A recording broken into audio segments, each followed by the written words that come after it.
Il est apparemment très difficile de dessiner une carte de France des plantations à base d'organismes génétiquement modifiés, OGM. Concrètement, la loi prévoit une information officielle sur les essais de modification génétique d'organismes tels le maïs, et ce afin de prévenir tout risque de contamination par transfert, éventuellement par pollinisation.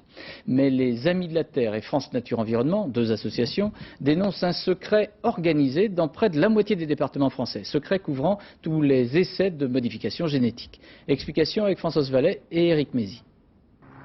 Chaque année, des cultures transgéniques sont testées sur des centaines de parcelles en France.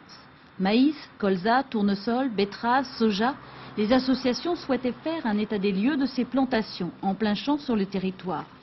Elles se sont rendues compte qu'il était difficile d'obtenir une liste des communes concernées.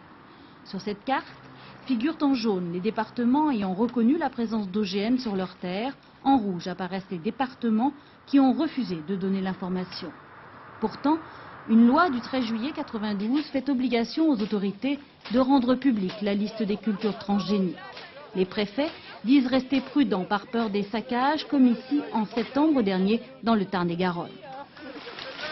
Nous ne réclamions pas la localisation exacte des parcelles, nous réclamions seulement la liste des communes et la liste des plantes concernées. Ce n'était pas exorbitant comme revendication.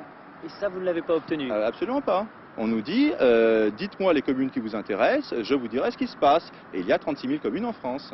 C'est justement ce que dit le ministère de l'Agriculture. Pour savoir, il faut demander à chaque maire ou attendre un rapport du même ministère publié prochainement. Il ne portera que sur l'année 97.